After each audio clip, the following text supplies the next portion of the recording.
Hi, good morning, and welcome back to the Kristin Omdahl Show. This is episode 1045, and we are here live in Southwest Florida in my backyard, driveway, backyard, whatever you want to call it. Lost my earring. Uh, Happy Monday. Hopefully you had a great weekend. As promised to several people who requested it, I am going to show you how I put my hair up in a scarf to do milk braids. Super easy, and I thought we'd do that really quickly while we're waiting for people to pop over from pre-chat and notifications. So very simply, I'm going to part my hair down the middle like that. I got lots of other stuff to show you today as well, so if you bear with me. I don't have any makeup on today because I've had really bad allergic reactions to something over the weekend. I don't know what, but I'm going to make two ponytails at the nape of my neck, pretty close together, towards the center back. My eyes were almost swollen shut yesterday. Had some sort of bad reaction. I don't know if it was from being outside, pollen, something. Maybe it was even makeup. I wore makeup for the first time in a while. That could always do it. Okay, so I'm going to turn around so you can see what these look like. Very simple, two little braids back there. Get my glasses back on. And then I also like to pull out just a little bit of wispies in the front, like that. Okay, so now I'm going to take a scarf. You can find scarves like these in my Amazon shop. And I'm just going to fold it in half and then fold it in thirds from there to get the points inside, and then fold up those thirds again. Really isn't super important how you fold it, but then I'm going to open up, loosen up the braid back here and slide the scarf through the base of that braid, and then keep going and slide it through, I don't know if you can see this, and slide it through this braid as well. So find the point, just slide it through like that. Tighten them up. You want them both to be tight at this point. I even like it like this. There's something about just feeling like my hair looks longer that I think is cool. Now I've seen it done where people do the three-piece braid. I'm going to do this part with the rope braid. Grab a couple of those clear elastics for the bottom of this because my hair is fine. If you had thicker hair, you could probably use the same type of ponytail holder that I used for the top one. Okay, so we're going to twist away and then wrap towards, twist away and wrap towards, twist away and wrap towards, twist away and wrap towards, twist away and wrap towards. There we go. All right, and then we'll get a ponytail on here. My hair doesn't make it that long, that far down the rope, but that's okay because that gives us plenty of rope, or that gives us plenty of scarf to tie when we get to the tying stage. All right, so that one's secure. I'll repeat on this side. So we're going to twist away and then wrap towards, twist away, wrap towards, twist away, wrap towards, twist away, wrap towards, twist away, wrap towards. I think saying it really helps me to remember what I'm doing, especially since I'm trying to do it out here without a mirror. The camera is too far away for me to actually see, and in front of a mirror it helps, and practice always helps too. Okay, so again, I think it would be cute at this stage too. It just makes me feel like my braids are longer, but if you wrap it up and tie it on top of your head, I tie it in a knot, and then I just kind of tuck the tails into itself like that, and like that, and then it's done. Isn't that super cute? I think it's so easy to do, and just something, you know, just something different. Hopefully you can see all the way around. All right, now what did I miss?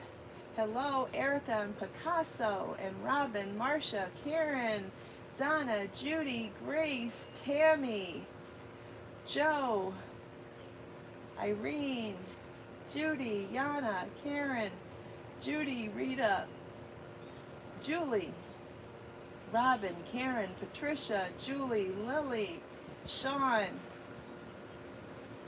Kathy, Margaret, Joan,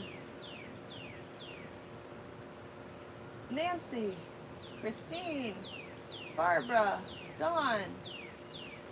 All right, good morning everybody and welcome back to the Kristin Omdahl Show. This is episode 1045 and we are here live in Southwest Florida at my backyard, driveway, whatever you want to call it.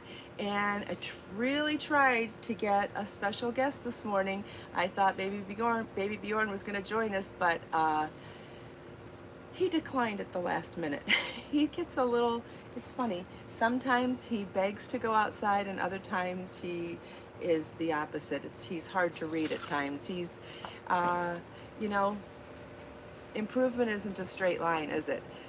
He's been doing great here, but you know, he has his moments of freaking out. He has his moments of trauma. He has his moments of fear and confusion, and it can be challenging at times, obviously. But you know, even though the line of improvement isn't straightforward, we are still going in the right direction. So he's inside the RV right now. Let's see, is that Rena? Thank you, Debbie. I love the scenery back here too. And I will be showing you some of the garden later if we have time as well.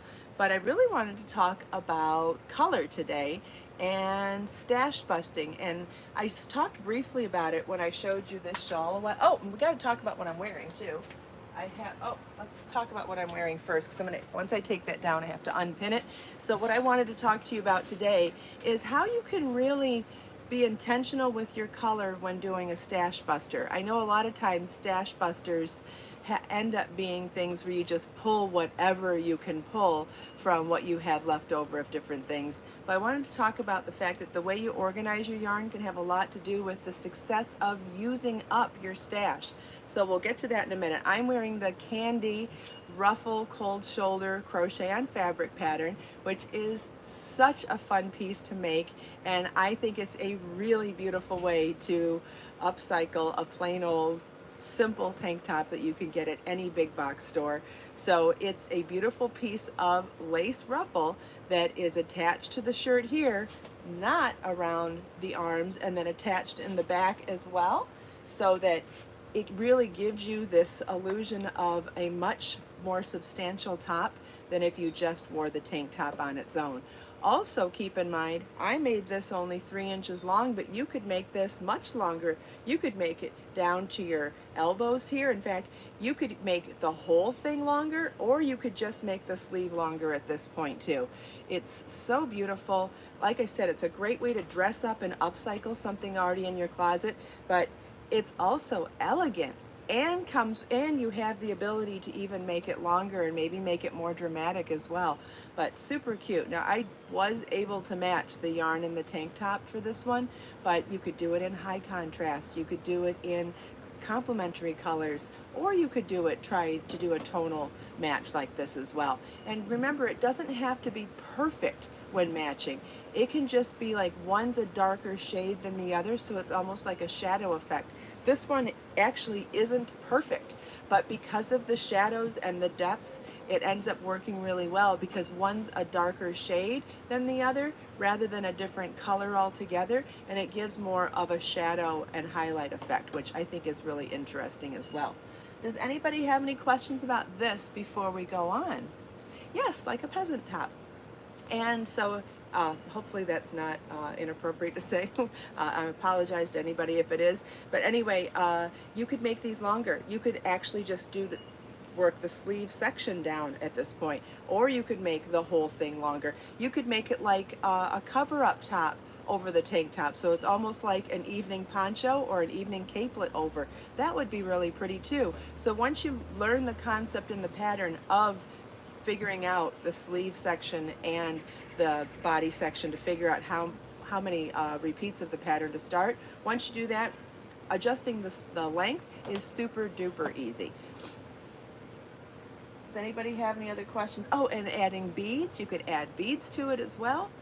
I think there's so many ways you could have fun with that. All right, does anybody have any questions about it? Or anything else for that matter before I move on?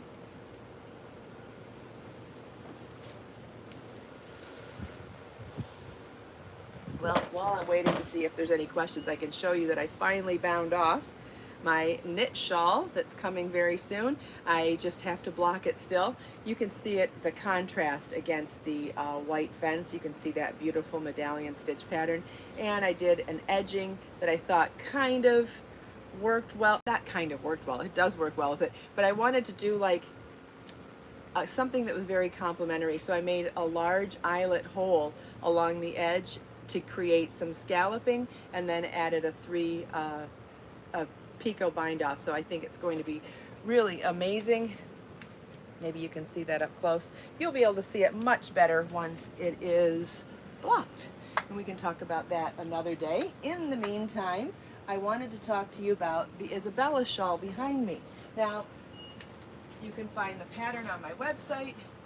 You can find video tutorials for it here on YouTube and embedded on the pattern pages on my website. So however you want to find the video tutorials, you can, where I show you how to crochet the actual stitches to make this. Now, I have not done a tutorial video on how I changed color.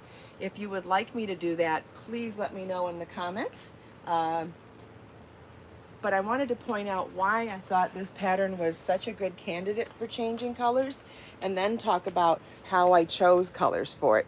So this pattern is a four row repeat, and there's 3 like pattern rows, like with shells and different lacier stitches, and then there's 1 row of solid double crochet. Can you see that?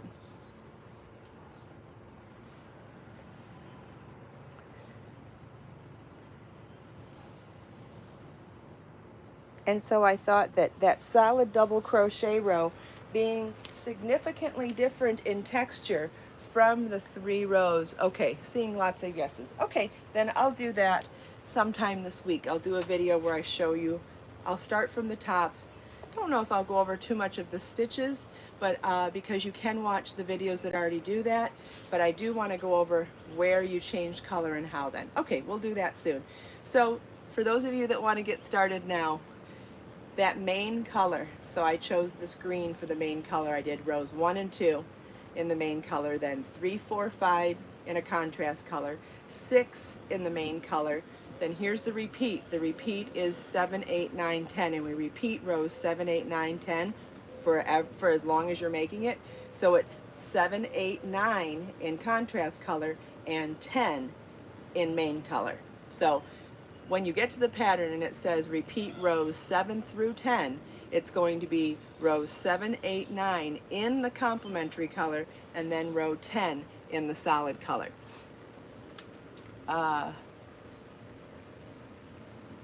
Maribel wants to know if I still sell the book, The Finer Edge.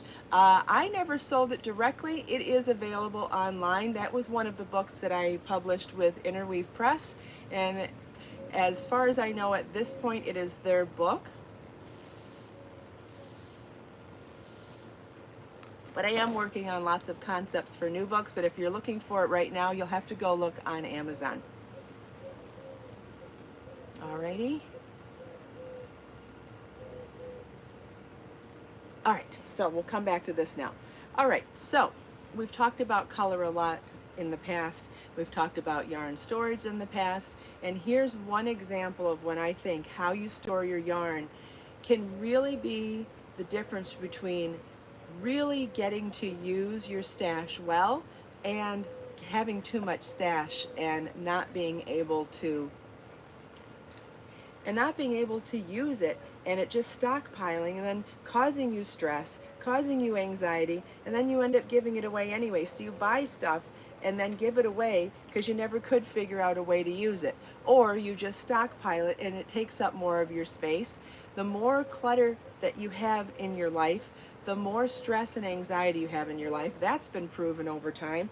And also, I really think that it affects your creativity too. The more clear space you can have around you, the more open space you can have around you, the better it is for your creativity. So I'm going to give you some great tips for how I've always organized my yarn over time. Now, granted, for the last 8 years I had a yarn company, so that's a little bit different, right? I only had my own yarns. But prior to that, I was organizing my yarns the same way I'm going to show you now, because what I have now are the remnants from projects. So these 3 bins here are everything I have left of Be So Baby yarn. Now you say, okay, well that's one brand, that's not the same. But here's where I can still use this as a great tip for someone with stash from all over the world and all different yarn companies.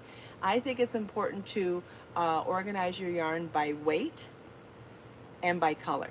Now, fiber is a whole different animal, no pun intended, but I don't think that it's as important as yarn weight and color. And here's why. Because if you're buying animal and non-animal fibers in the first place, it's not an allergy issue, right? And there are reasons why a lot of people can use different fibers year-round. Some people use animal fibers year-round. Some people use cotton or bamboo or silk year-round. So I don't think it's as much of an issue.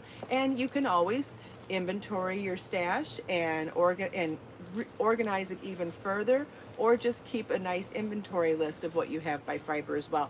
But if you're looking to quickly be able to use up stash, I think it is most important to first organize by weight. So let's say this is all just number 3 DK weight yarn. Yes, this is my stash of what's left of Be So Baby, but we can also just say it's number 3, okay? And I'm gonna slide these over. So next, what I do is I organize by color. So what we have in here are not only the last, there's most of this is not full balls. What this is the leftovers from video tutorials. Like let's say and the leftovers from projects. So let's say I was making something, this was a stash buster, but anything else that I did with lots of colors, like that beautiful mandala wrap that I did. I used like 6 or 8 colors in there, bunch of balls of each. Well, there's still going to be leftovers of each of them, and then I go to do the video tutorials, and then you need more balls of each. So I end up having a lot of remnant balls that I couldn't sell, but I always took care of them. And so what I would often do is grab baggies, and when I had a bunch of one color, at least organize all of that color together. So and then in the bins, organize them by color family. So in this bin, I've got anything from yellow to orange to pink to red. And then in this bin, I have blues, greens, and purples. And then in this bin, I have all of my neutrals. And I added some greens in here too. So like greens that were more of a nature-inspired green, I thought they were better suited in the neutral bin than they were in the green, blue, purple bin. So in the green, blue, purple bin, that incorporated things between green and blue, which would have been the turquoises and things like that, turquoises and teals, and then purples and blues and the violets, indigos in between. And then in here, grays, tans, browns, blacks, white, and cream tones, and then any of the greens that were more nature inspired, so like forest green and sage green and things like this. And so and making sure that all of the same exact color, if you have it, are also collected. Because let's say you want to incorporate something with a lot of peach or a lot of one color, like when you're figuring out what the main color is going to be on here. So I needed to make sure that I had enough of one color to do those double crochet stripes. Otherwise, it was going to be more of a mishmash. And we've talked about this before. A lot of times, stash busters, there is no thought to the color. It's just go until you run out and do another one. And there is some interest, there is some aesthetic and visual interest in seeing that chaos of color variation like that. But I also think that it's really important to mention that you have options, that if you have your yarn organized well, you can actually make a project that looks like you came up with this color concept and bought the yarn specifically for it, which, don't you think that's what this looks like? I don't think this looks like a traditional stash buster, do you? I'm gonna wait and see what you guys think. But by following these tips and these organizational tips, you can absolutely make stash busters that look like they're intentional. But I'll wait a minute before continuing.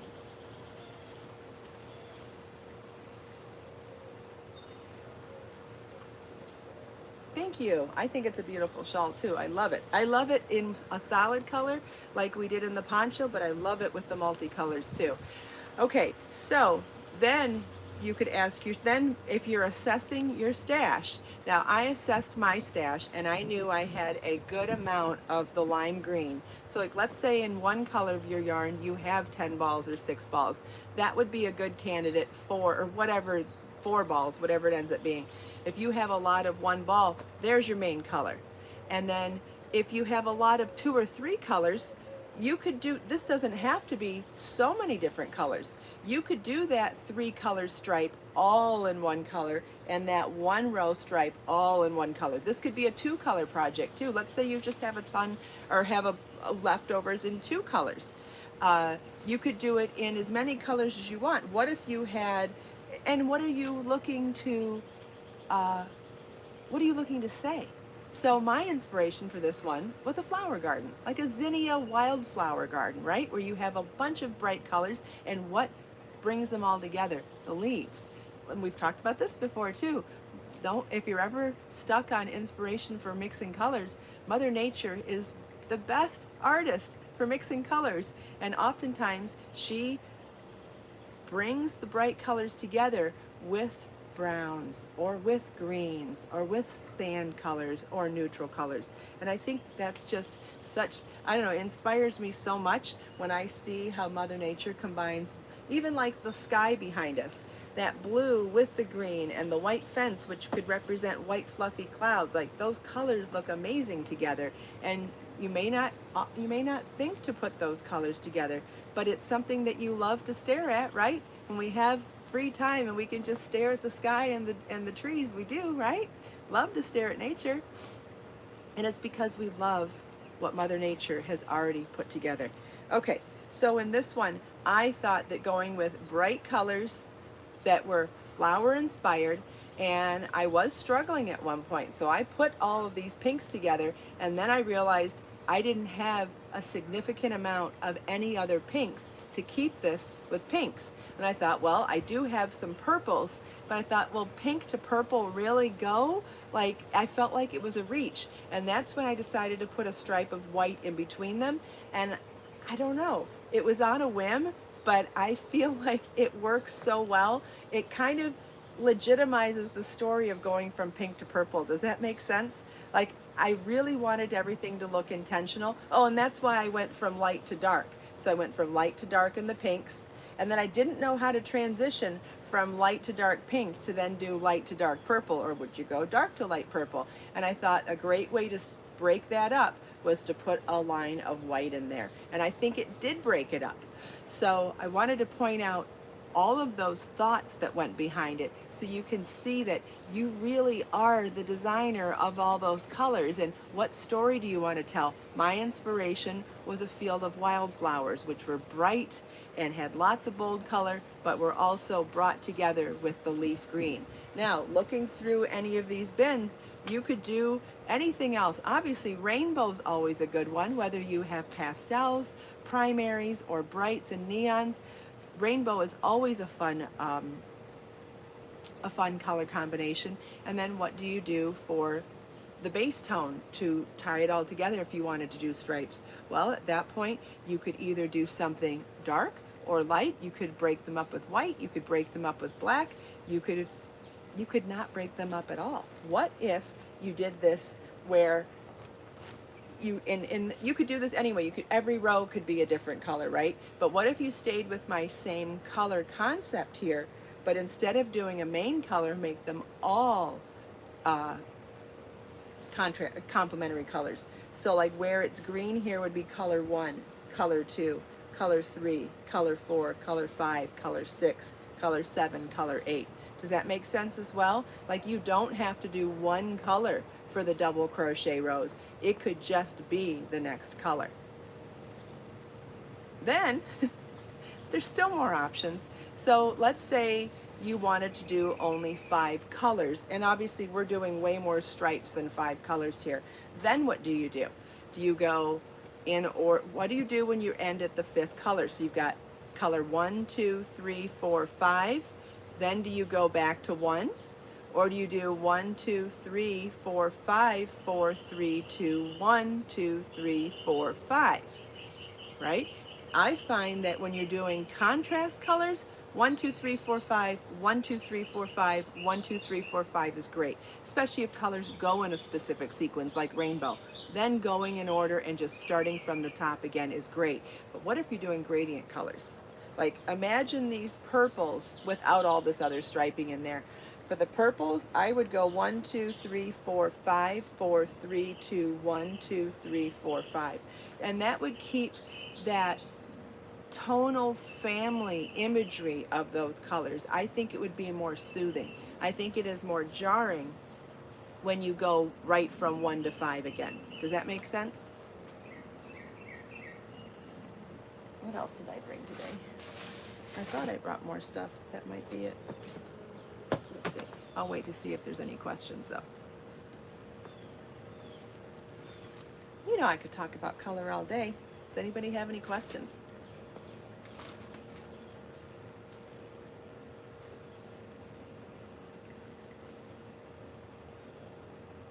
Yeah, color pairing is intimidating to a lot of people. I agree. And I have put together a lot of color curated palettes on my website. I do have a blog post on it. I did it for some of my yarns, but you could still apply that to just color theory. You don't have to necessarily go with the yarns that I did it with.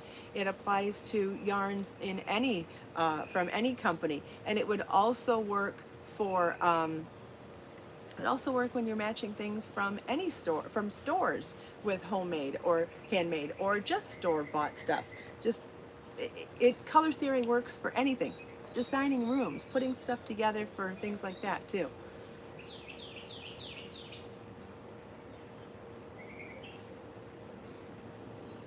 All right, I can't see the comments very well, I'm afraid. I didn't really see a question. I think Judy's answering a question.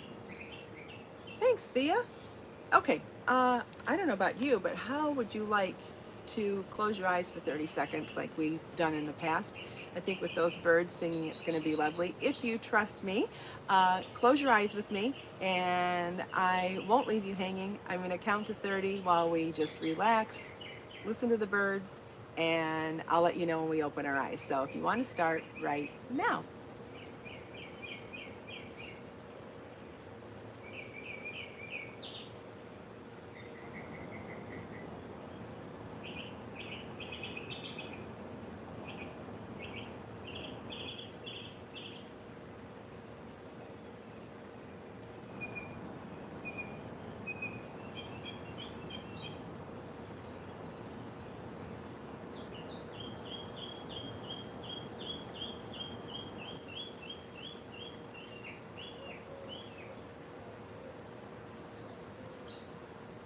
Okay, I think it's at least 30 seconds, might be a little more. I'd rather go a little over than a little under, wouldn't you? And oh man, I think you can hear the birds better when your eyes are closed. That was so relaxing and beautiful. I hope you enjoyed it as well. Thank you all so much for taking time out of your busy day to spend a few minutes here with me. I hope you enjoyed talking about color with me and talking about the best ways to use your stash to get the most beautiful stash busters out of your stash yarn. I think that's exciting. And I hope you enjoyed talking about the top I'm wearing, my milk braids, and how easy it is if you end up trying these. I know a lot of you wanted to see how I do it. If you end up trying it, please let me know. I'm excited if you're gonna like it as well. It might be a mockingbird, I don't know. He's amazing, and I'm so grateful he's here. Let us make time to create, share, and inspire today and every day. Have a wonderful day, everybody, and I'll see you next time. Bye-bye.